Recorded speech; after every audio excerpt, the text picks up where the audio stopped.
Buenos días y bendiciones, amados hermanos, dándole las gracias a Dios por la oportunidad que me concede de estar con ustedes en esta ya última presentación de esta clase de historia de la iglesia cristiana.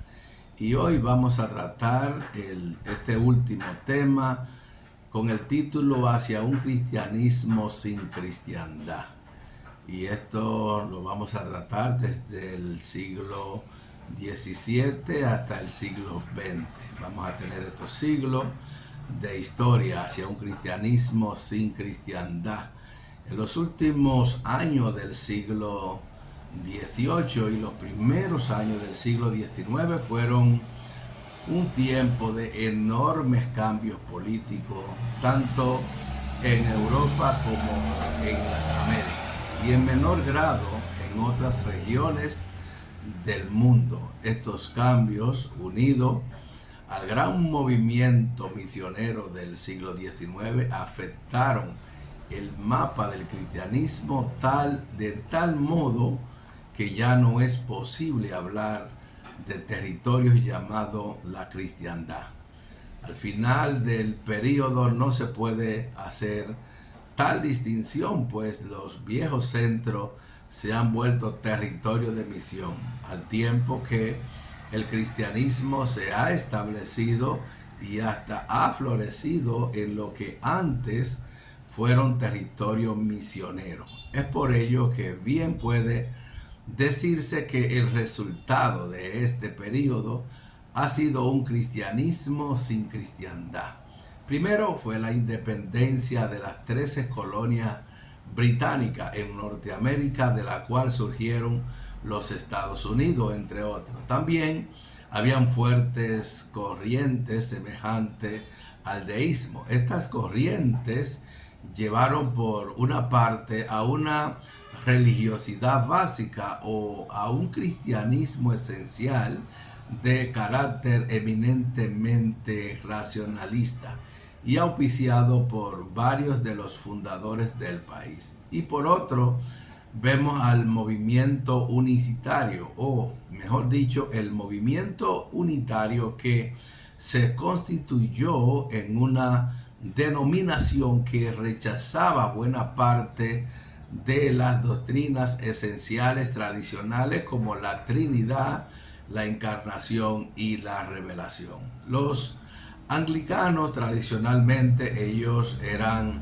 aliados a la corona británica y ellos afirmaron su independencia de la iglesia de Inglaterra en el año 1783, o sea, en el siglo XVIII, al crear la iglesia protestante episcopal. Los metodistas, a pesar de la oposición de Juan Wesley, tanto a la independencia norteamericana como a la creación de una nueva iglesia aparte de la anglicana, se constituyeron en iglesia independiente a partir del año 1784. Asimismo, otras iglesias se independizaron de sus raíces británicas, ajustándose a las nuevas condiciones del país. Esa nueva nación, cuyo territorio originalmente se limitaba a una franja en la costa del Atlántico, pronto creció tanto en población como en extensión. El crecimiento poblacional se debió principalmente a la inmigración, tanto europea como africana. La primera era mayormente voluntaria por parte de quienes veían en la nueva nación oportunidad que no tenían en Europa. La segunda se debió al tráfico de los esclavos. Lo que le traía a los Estados Unidos era la vasta tierra aparentemente lista para la colonización y las libertades que la nueva nación garantizaba. Esto produjo un gran crecimiento en las iglesias y tradiciones religiosas que los inmigrantes traían consigo. El catolicismo romano, el luteranismo, el presbiterianismo el anabatismo, los menonitas, la ortodoxia oriental, etc. Pero en el año 1845 se produjo la frase destino manifiesto para rendirse al proyecto histórico de los Estados Unidos, que incluía llevar sus poderíos y sus libertades al menos hasta las costas del Pacífico.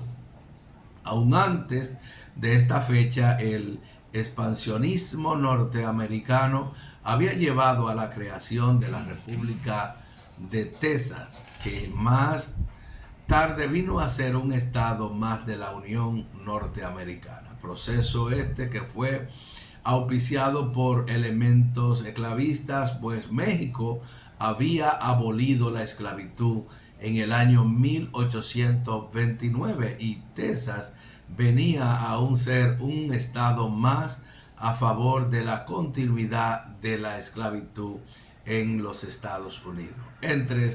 Entre los colonos de esas regiones más remotas, donde la educación era mínima y había pocas oportunidades para relacionarse con otros colonos, los avivamientos se volvieron grandes ocasiones sociales en las que cientos de colonos procedentes de un amplio radio, ellos se reunían por varios días para allí escuchar sermones por predicadores de ese entonces que eran fogosos, en ocasiones varios de ellos a la vez, cada uno en una parte diferente del gran campamento que se congregaba, y para establecer vínculos sociales con vecinos con quienes rara vez se reunían. En consecuencia, el avivamiento vino a ser parte constitutiva de la religiosidad norteamericana, de modo que al menos hasta bien adentrado al siglo XXI, sobre todo en las regiones rurales, muchas de las iglesias organizaban avivamientos anuales para los cuales invitaban predicadores famosos y fogosos. En medio de este debate surgió el dispensacionalismo, cuyo más famoso promotor fue Cyrus Scofield. Scofield sostenía que la Biblia no contenía error alguno, pero que para entenderla era necesaria ciertas claves. Luego, su sistema fue uno de los muchos que aparecían a partir de entonces, que tomarían la Biblia como un ministerio que descifrar, más bien que como una revelación que aceptar, puesto que Scofield dividía la historia humana en 7 dispensaciones. Su sistema recibió el nombre de dispensacionalismo. Por eso vemos muchas dispensaciones que hay, en total esas 7 dispensaciones, y aún hoy nosotros predicamos de esas dispensaciones. Una de ellas era la dispensación adámica, otra era la dispensación noética, otra era la dispensación abrámica, y así sucesivamente presentaban estas 7 dispensaciones. Y gracias a su Biblia comentada, el sistema de Scofield fue aceptado por muchos fundamentalistas, aunque a la manera de leer la Biblia como un misterio que había que descifrar, diría el fundamentalismo original, y al mismo tiempo surgieron también en el país nuevas religiones como el mormonismo, los testigos de Jehová y las ciencias cristianas. El mormonismo fue fundado por Joseph Smith, quien publicó el libro de Mormón en el año 1830. Los testigos de Jehová fueron fundados por Charles Russell, quien, como muchos otros en su tiempo, leía la escritura como un libro misterioso, pensando que descubriendo la clave de sus secretos se podría saber cuándo sería el retorno de Cristo, cuya divinidad Russell negaba, como negaba también la doctrina de la Trinidad. Russell declaró que esto sucedería en el año 1872 y cuando su profecía no se cumplió, cambió de fecha y mencionó entonces la fecha del 1914. Tampoco vino Jesucristo en el año 1914. Las ciencias bíblicas o las ciencias cristianas fue fundada por Mary Baker Eddy, quien sostenía que la segunda venida ya había tenido lugar, pues consistió en lo que era la revelación de su libro La ciencia y la fe, con una clave para la escritura.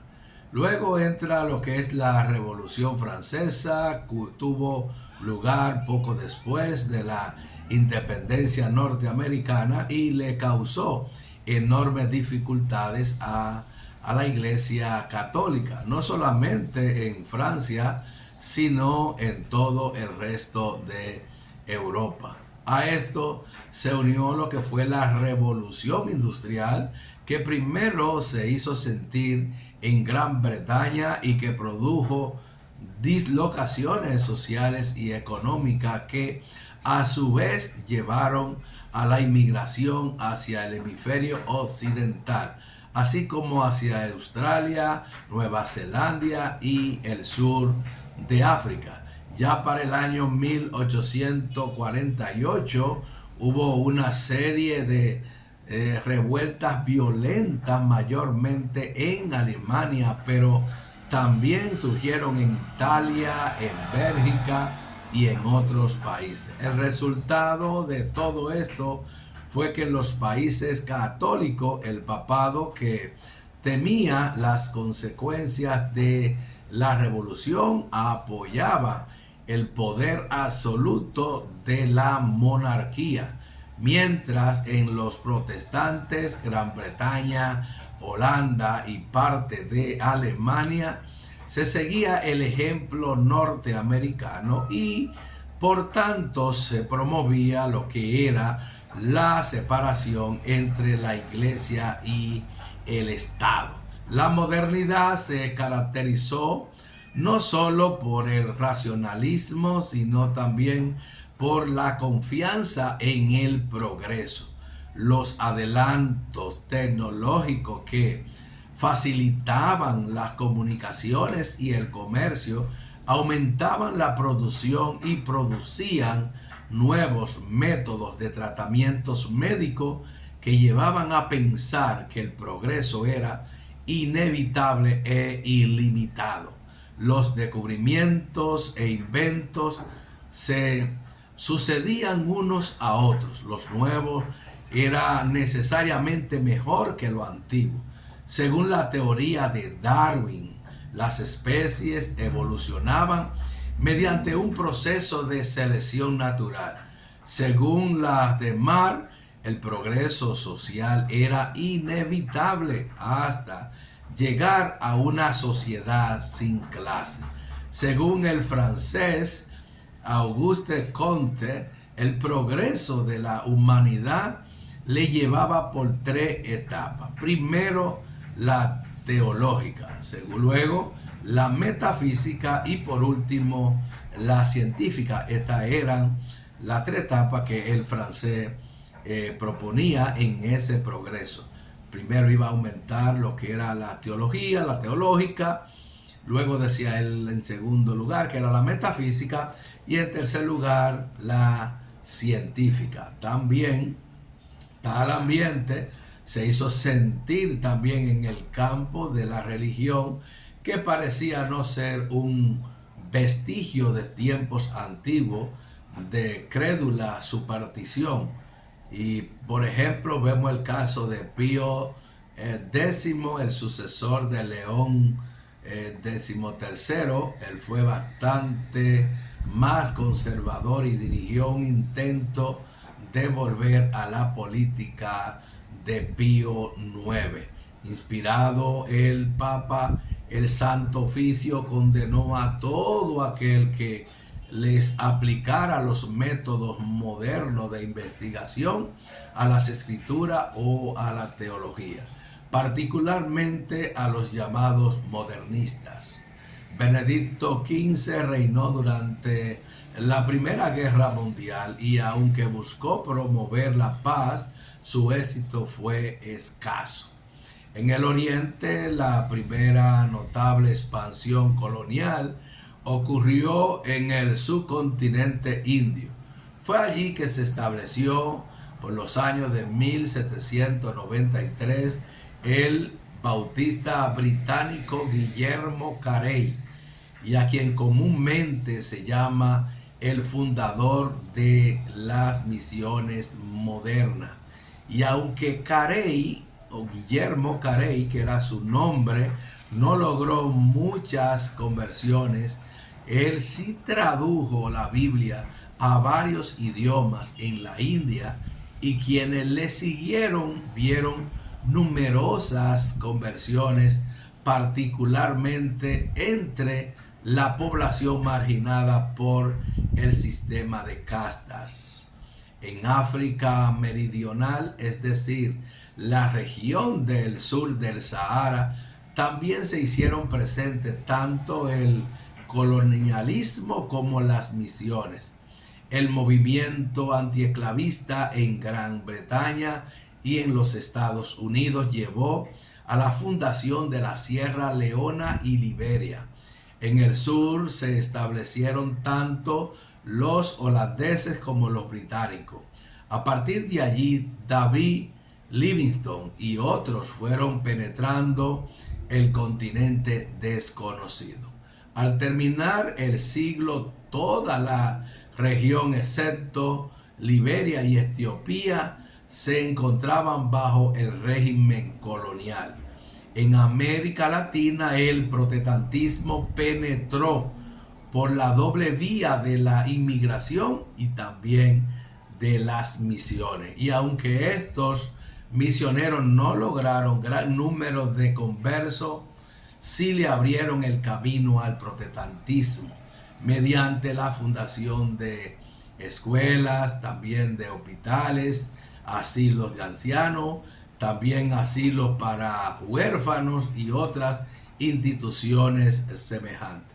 Las necesidades de esa obra misionera fueron de las principales raíces del movimiento ecuménico. Entonces, mayormente entre los protestantes, pues la Iglesia Católica se negaba a toda colaboración con el protestantismo.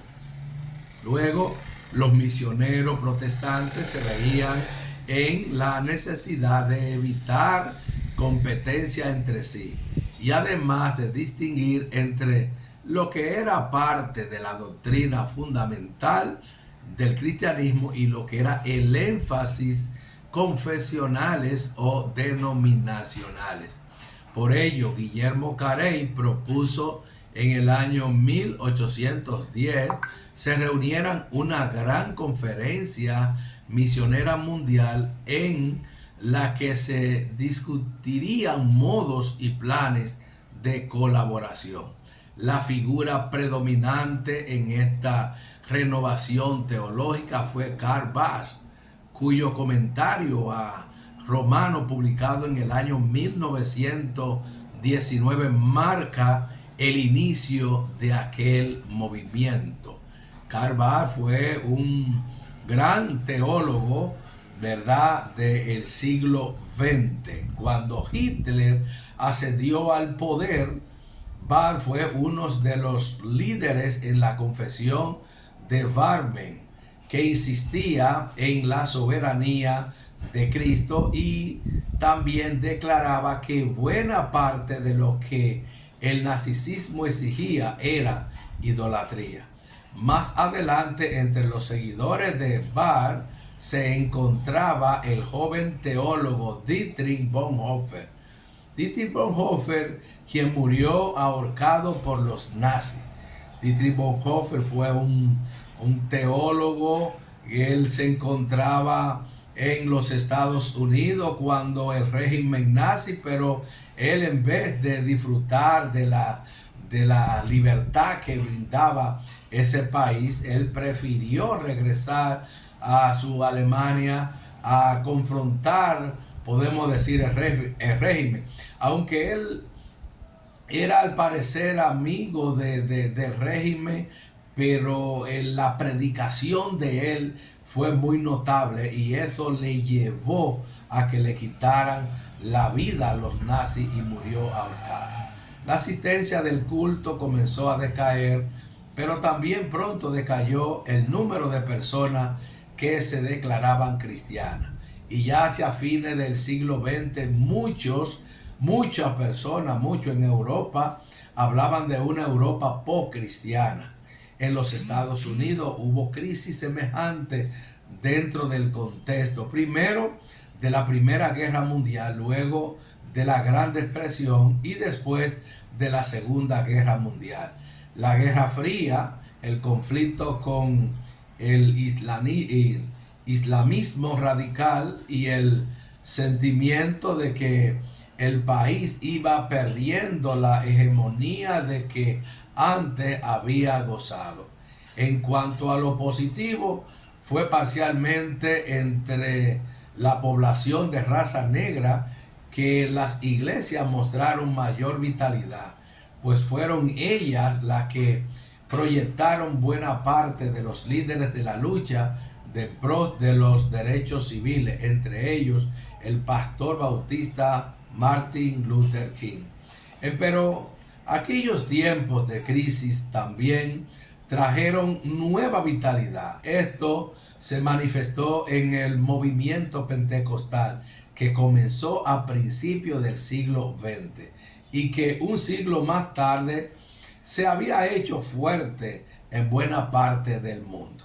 La Primera Guerra Mundial, la Segunda Guerra Mundial, la Gran Depresión, la teoría de la evolución y quienes la afirmaban, un énfasis en la pureza moral que llevó a la prohibición del alcohol y en consecuencia al aumento de los gángsters, y en un sentimiento xenofóbico cuya expresión más extrema era el Ku Klux Klan, cuyos líderes se declaraban fieles cristianos. Por otra parte, el periodo de la posguerra y de la Guerra Fría resultó en un aparente florecimiento en las iglesias. En América Latina, el crecimiento pentecostal fue tal que en varios países se volvió un reto a la antigua hegemonía católica de esas iglesias, así de la minoría étnica en los antiguos centros de la cristiandad y de las mujeres. En todo el mundo surgieron nuevas expresiones teológicas, comúnmente llamadas teologías contextuales. Se da el nombre genérico de teologías contextuales a una gran variedad de teologías que afirman el contexto en el cual se van forjando y que ven en un factor ineludible en la labor teológica. Todas ellas afirman que la realidad, toda la teología es contextual y que la enorme diferencia está en que los sistemas teológicos más tradicionales no se percatan de su propia contextualidad. Tales teologías contextuales surgen principalmente en tres contextos: los antiguos territorios misioneros y su trasfondo colonial, la minoría étnica en países tradicionalmente cristianos y las mujeres en diversas partes del mundo. Lo que es más, al tiempo que el cristianismo parecía perder fuerza en lo que antes fue la cristiandad y el centro del movimiento misionero, gozaba de un ímpetu inusitado en el resto del mundo. Y es por esto que bien se puede decir que el producto final del periodo que va desde finales del siglo XVIII hasta el principio del siglo XX es un cristianismo sin cristiandad. El fenómeno más notable durante este periodo es precisamente este cambio en el mapa del cristianismo.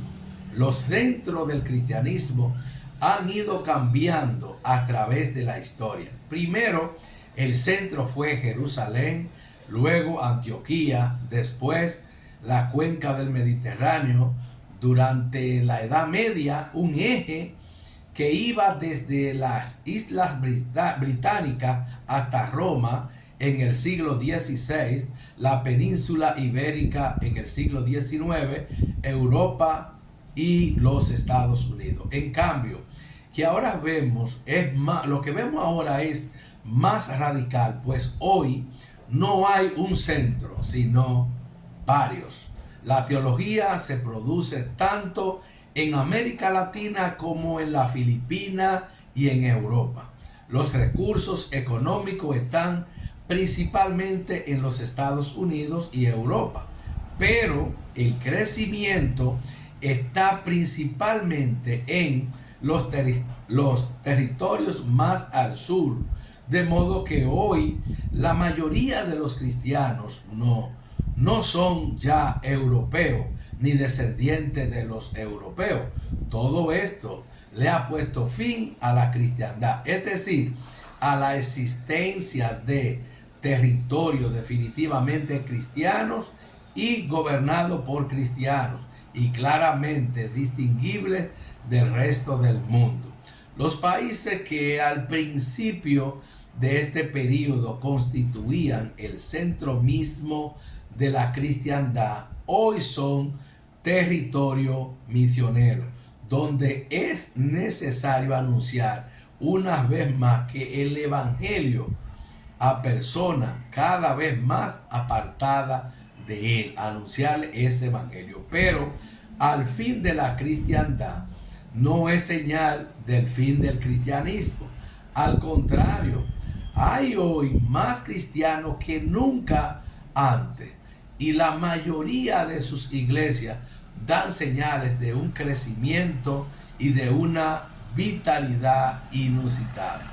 Todo ello quiere decir que nos adentremos a un periodo radicalmente nuevo en la historia del cristianismo. En conclusión, ese periodo traerá retos inesperados, pero en medio de todos ellos, de una cosa podemos nosotros estar seguros, y es de que el mismo espíritu que se movió en los inicios de la iglesia y que se ha movido a través de toda su historia, continuará moviéndose entre nosotros y nuestros descendientes, y que el mismo Señor que envió a sus primeros discípulos estará con nosotros todos los días hasta el fin del mundo. Alabado sea el nombre del Señor. Le damos gracias a Dios por ver culminada lo que es esta interesante parte de toda la historia de la iglesia cristiana que pudimos ver hasta el siglo XX, y por qué no decir hasta principios del siglo XXI, que van ya 24 años. Agradecido de Dios por el privilegio y la oportunidad que me ha concedido de estar con ustedes estas 8 semanas. Bendiciones y shalom.